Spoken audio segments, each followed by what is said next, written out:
welcome to another episode of our Inner Sparks featured stories. I am Lily Yan, your host of this podcast and founder of our Inner Sparks Network, a network of ordinary women sharing our extraordinary stories.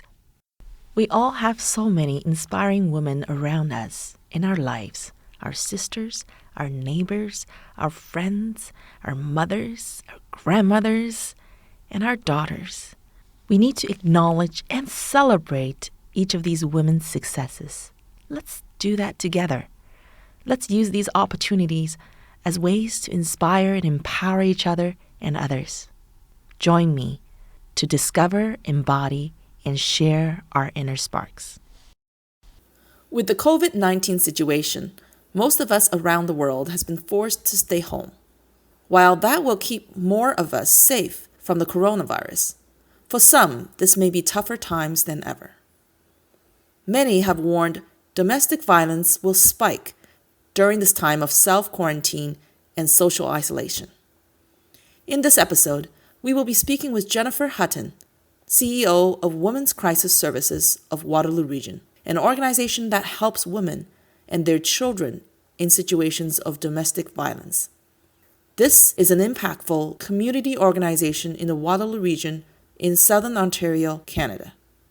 Jennifer will speak to us about Women's Crisis Services, what it is, what programs it offers, how the programs have proven successful for the women they have helped, how to reach out for support when in need, and how all of us can help. Hi everyone, we're here with Jennifer Hutton, the CEO of Women's Crisis Services of Waterloo Region. How are you, Jennifer? I'm doing well. How are you? I'm excellent. Thank you so much for joining our Inner Sparks to give our listeners an understanding of your organization and the impact it has on our community. Absolutely. Thanks for having me. Pleasure. So with that said, what is Women's Crisis Services of Waterloo Region and what services and programs do you offer? Women's Crisis Services of Waterloo Region essentially has two shelters, Anselma House in Kitchener and Haven House in Cambridge, and we also offer regional outreach services. So our services are for women and children that are fleeing a domestic violence situation. We see a number of women over the year, probably have I think about 250, 300 women and children come through our shelters. And we see about 1,000 women in the community through our outreach services. Wow, that's a great amount of impact in a very vulnerable group of women and children. I'm glad you're bringing that up because a lot of times these women have, become the only reliable family unit for the kids that are in the same situation they're in, right? So it's great that you're helping the women and the children as well. Can you describe to us, I know you've mentioned a little bit of the women that's coming to you that are in crisis, but can you describe a typical woman who would come into the organization for some kind of outreach service, for example, and describe somebody like that would require those services? Yeah, we support different women. No one journey is the same. And we know domestic violence can really affect any woman, and I say women because that is who we are mandated to serve. And we know that is the majority of folks that experience domestic violence. The women that come into our emergency shelter are really coming into shelter because they need to leave that relationship or that current situation because safety is of concern. And they may not have anywhere else safe to stay. Outreach clients, they might be a woman who has some concerns about her relationship and wants to look at her options. She may not be sure she's ready to leave. Or it could be a woman that's already left but has a safe place to stay with a friend or family member, and she might need some assistance with finding longer-term housing, navigating the legal system, getting set up with community resources, safety planning, all those things. That's wonderful. So you're really giving them a safe place to be at once the decisions to leave where they are currently. Yeah. And then also, not only that, and it doesn't stop there, and you continue to provide that social assistance and provide them knowledge and connection to the services that they may need to succeed on their journey going forward, correct? Yeah, absolutely. And we have some women, and maybe their initial way of accessing our service might have been to come into shelter, and they may have stayed with us in shelter for a period of time. However, at a point that they're returning to their community, then they might need outreach at that time, because they might be transitioning to independent living. There might be some court stuff that's ongoing. They may need some safety planning around their new home, setting up counseling, post-shelter stay, all those things. So it really, we may become involved in a number of different ways, and one service may lead into another service that we offer as well. Mm-hmm. Because you mentioned earlier, no typical journey really. Everybody's unique. Everybody's journey is a little bit different, and you come in with different approaches, maybe even at different stages of where they are in their journey. Would you be able to highlight maybe some success stories without getting into specifics or names? Yeah, sure. We support just some really amazing women. Their strength and resiliency is just phenomenal. We've had women come into shelter and carry on running businesses while staying in shelter. We've had women complete master's degree while they're in shelter. We had another woman that worked on a book and has since been published since leaving shelter. Wow. Just some real amazing stories. Yeah, these are really incredible women. I had one woman, this was a few months ago, but she actually left me a letter in my mailbox at work, and it was probably 4 or 5 pages long, that really talked about the impact the service had on her.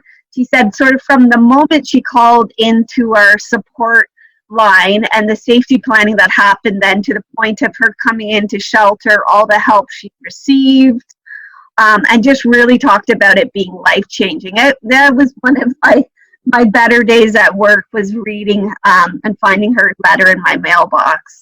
Yeah, it's a very rewarding gift, right? And being in a part of organization that could help women like that, and really absolutely making a huge impact in their life, because they had nothing else to hang on to, and you guys were there. Totally imagine. Yeah. It's so rewarding for you guys. Such amazing stories. Yeah, it is. It is such very rewarding. Stories. Wonderful. You mentioned some characteristics, but I think you brought up resilient, brave. These women.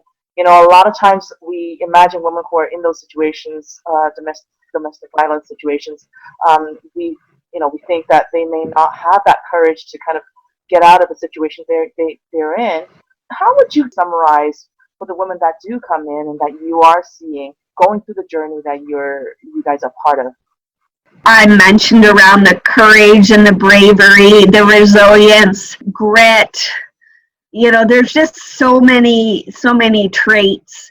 I think that one of the biggest misconceptions or things that people get caught up in is really asking, why would a woman stay in a domestic violence situation? And we know that there is so many factors why they do stay. Some of it, can be a matter of life or death, because they could be threatened if they were to leave, worry for their children. The great majority of women that we support are experiencing financial abuse. So it's really these kinds of decisions that women have to try to figure out. It's not simple. It's not straightforward. Right. And I think there's a lot of misperceptions and misunderstanding of women that are going through this. And we know it's so prevalent. Most of us, if we take a step back and think of somebody that we know of that's been in a similar situation, or might be somebody that you can think of right now, you're a little bit worried about the relationship. Right. Honestly, I love how you just addressed that. That's exactly kind of where I was going with this question, is I think there's a lot of misconception.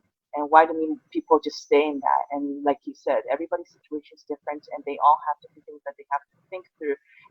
And I think being self-aware what the situation is, and also not feeling alone, makes them feel braver, right? Like, I think having an organization like yours in the community allows people to feel that they can actually move forward without feeling that there's no support at all for them, right? Yeah. So I think that's a great part of the community to support women that are in those situations. Yeah, and I really, as an organization, really, our philosophy is that we start where women are at. We know that some women might reach out to our support line or to an outreach worker, and they maybe don't want to necessarily leave, which is absolutely their choice, but maybe they want some tips on how they can keep themselves safer in that situation. So we would very much offer that as well. That's good. Yes. Now let's talk about the women that do come through the program and then successfully get reintegrated into the community. As you said, some of them leave you with feeling of gratefulness. But what exactly, can you describe to us, what exactly are the skill sets or the things that they've actually gained through this journey with your organization to help them in succeeding in their new life? Can you summarize some of those critical things that they typically would gain? Yeah, I think women bring a lot of these great traits to the point that we're working with them. And I think whenever anybody has some encouragement, some normalization, that just gives them the energy just to kind of do whatever is needed next. So I think that can be helpful. A lot of domestic violence, is really, unfortunately, a lot of the women really experience a lot of shame and guilt. And again, that's really in part because of how the issue has been viewed, and has been very much viewed as a private matter opposed to a public problem that we all have a responsibility in solving. Especially the women who are actually taking the step forward to do things and seek for help. Yeah. They want to do better. They know that they're in a situation that if they have more support, they can flourish again. So they reach out for help, and then it's that having consistent encouragement and, like you said, stability, and having that place that they know is safe allows them to then focus on all the other things that they are fully capable of doing and flourish. Yeah. How many women and children do you actually help in a typical year? Within a year, there's a little bit of variability, and we have seen our numbers increase slightly. Definitely seen our calls to our support line increase quite a bit.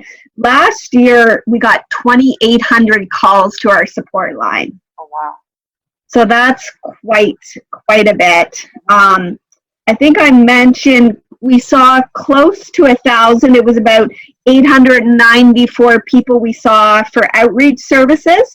And my initial number around the women and children that stay in our two shelters was actually low. Last year, we provided safe shelter to 509 people. Wow. And almost half of that was children. Wow, that's very significant. And that's with just two shelters that you have. And when you say region of Waterloo, right, where are you covering? Waterloo Region. So that would be, Kitchener, Waterloo, Cambridge, and then the outlying rural areas. Right. That's kind of what I was going for, because At the top of the program in the introduction, I explained that Waterloo Region, where it is globally, because our listeners are pretty global, but from a local perspective, I want to make sure that people understand it's not just the 3 cities within the Waterloo Region, but then also there's the rural areas that's surround the region as well, that within your catchment region. Okay, good. And I think we talked a little bit, or you mentioned a few times, how a woman can get help if they need services. Is there like a step 1, 2, 3? What is the best way to reach out to your organization? Is there such a protocol that a woman will easily be able to get to somebody they need to talk to? Yeah, probably the quickest way to get connected to us would be to go through our 24-hour support line. So that's definitely kind of that's step 1.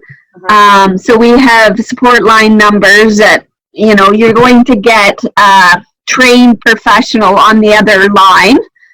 That's often the easiest way to connect with a worker around going into shelter, or to also get connected so that an outreach worker can contact you to set up an appointment.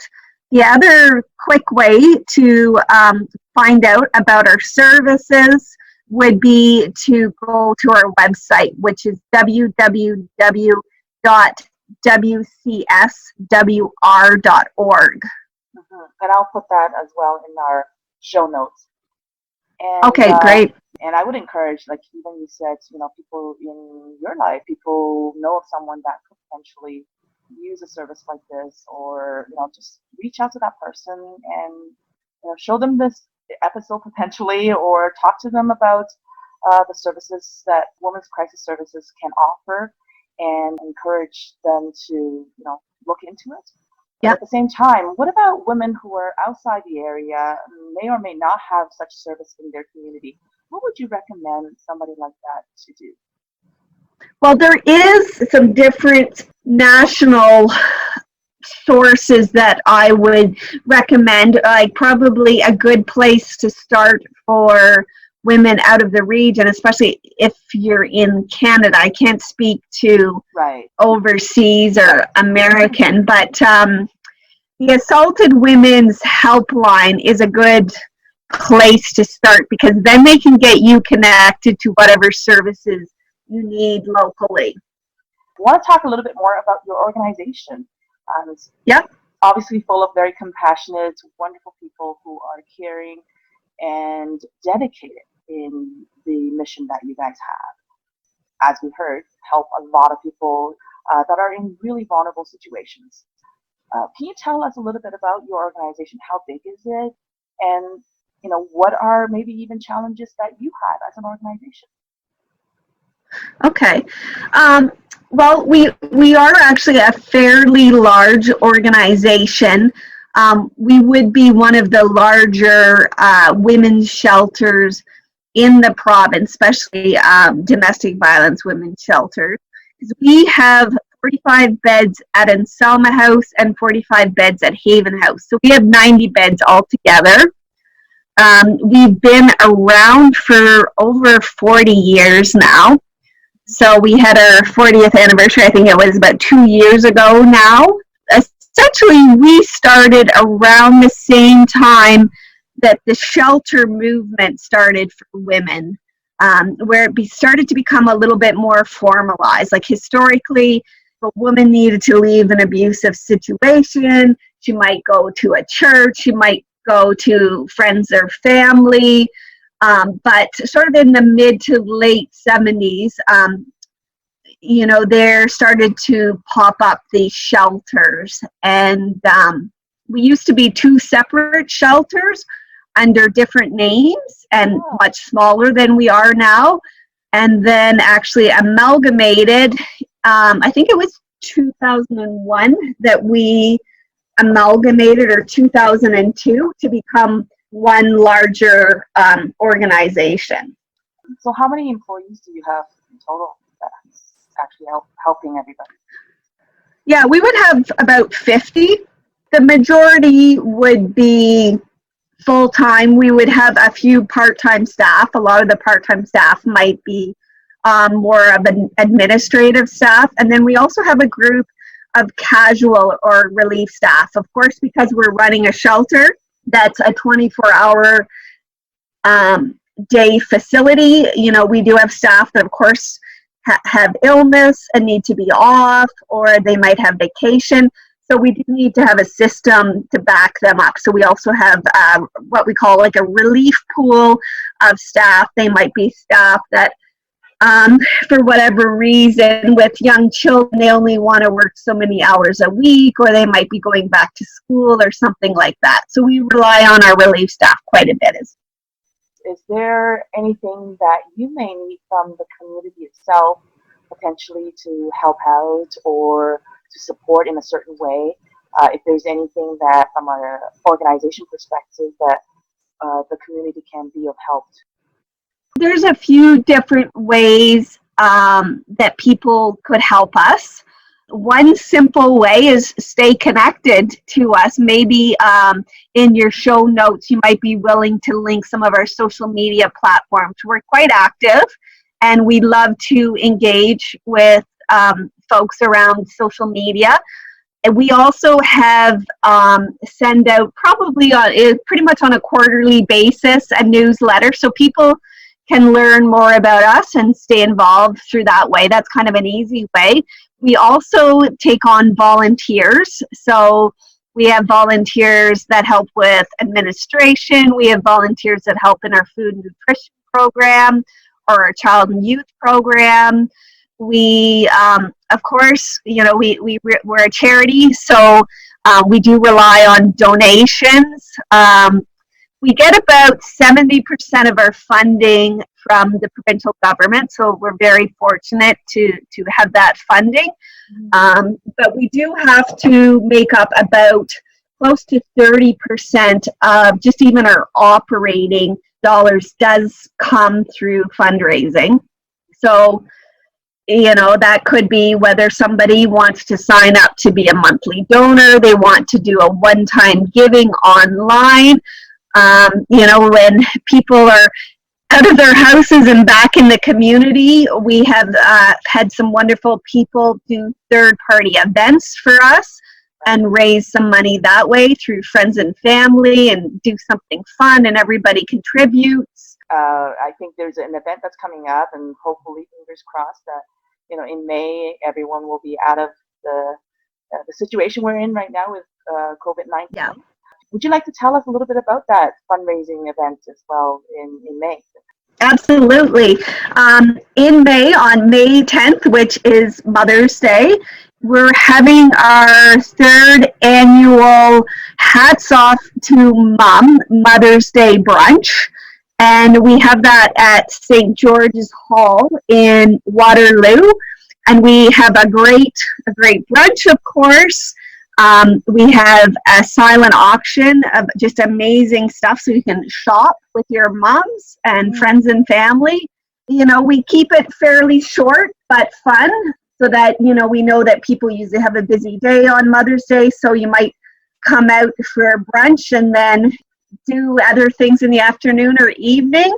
Right. That's a big fundraiser for us, and it's a great event. It's a couple hours long, and it brings people together, and we just have a lot of fun. Right, and really bringing awareness of the organization and what you guys do in the community as well. And I think it's a great event for everyone to come out. Bring a mother, bring a sister who's a mother, bring everybody, bring their kids, their kids. Exactly. All right, and bring a hat. Yeah. Hats off to all the mothers. Yes.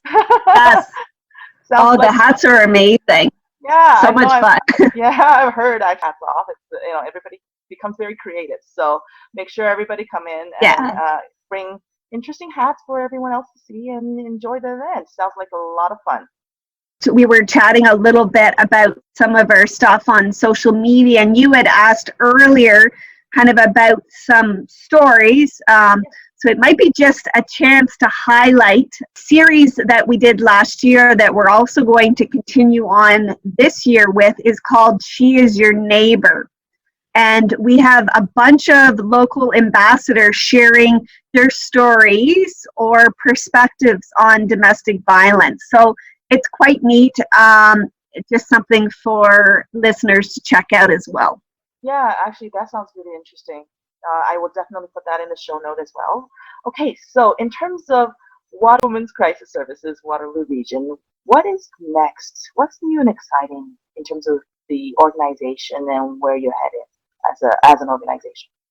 Yeah, we've got some really neat things kind of going on. Unfortunately, we kind of had to put a pause on them, just considering the COVID-19 situation. But we were actually just going to launch this program that is trauma-informed yoga. So we have a yoga instructor coming in, and she's not just a yoga instructor, she's actually a registered psychotherapist and has specialized training in doing yoga that is trauma sensitive, and has just found that through breath work and body work that women have had really great results. So it's just another type of therapy or tool, because some things work for some women and other things don't.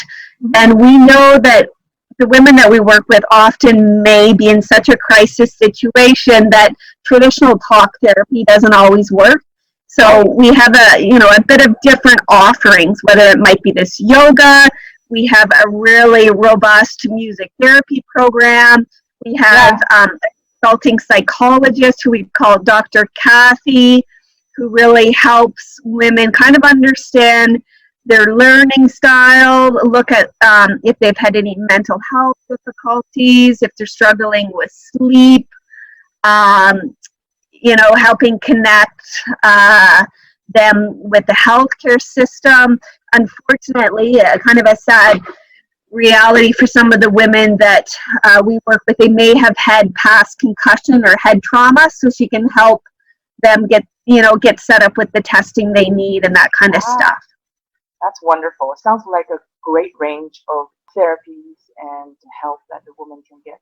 Yeah, I've read some interesting article on the musical therapy as well, and that you guys have that type of therapy. And, that's very exciting. So you're not only going through that traditional therapies for women, but there are also some alternative new ways, and you're bringing that into your services. That's wonderful. Yeah, for sure. I want to thank you so much, Jennifer, for joining me today and really giving all of us, an understanding of the important work your entire team is doing at the Women's Crisis Services of Waterloo Region. Oh, please do pass a big round of applause to everyone that works for your organization. They're amazing, wonderful people. yes. And, lots of love to them as well. Oh, thank you. You guys are doing wonderful work that are serving a great part of our community that are a little bit vulnerable at the moment. But I'm sure just like them, we're all very grateful for what you and your organization and each individual within it are doing. And we're so happy that this organization exists in our community. Just fully appreciate the opportunity to be able to share your story. Thank you for the opportunity. Hope you found this episode inspiring and useful. If you know someone who's in need of aid, help them figure out how to get the support they need. Please watch out for signs for the vulnerable. If you're passionate about something in your community, take the action to reach out to the relevant organizations in your community and discover how you can support them. Together, we are stronger, and we can make our communities a better place for all of us. If you enjoy our Inner Sparks contents, I encourage you to subscribe and follow and share with your friends and family. Your thoughts on this episode is encouraged on all our social media sites, which are listed in the podcast description. We'll have some engaging questions on the social media sites about topics touched upon within this podcast, where you can interact with one another. Feel free to share your own related experiences, what you have learned from this podcast, and what you will take away as actions. Please always exercise mutual respect as we interact with one another. This network is a safe place for everyone to learn and grow. If you have any feedback on this podcast, the social media sites, and this network as a whole, please feel free to email me at ourinnersparks@gmail.com. Should you or someone in your life have an inspiring story you would like to see shared in our network, please feel free to email me with a nomination for future features. Thank you for listening to this episode of Our Inner Sparks Featured Stories.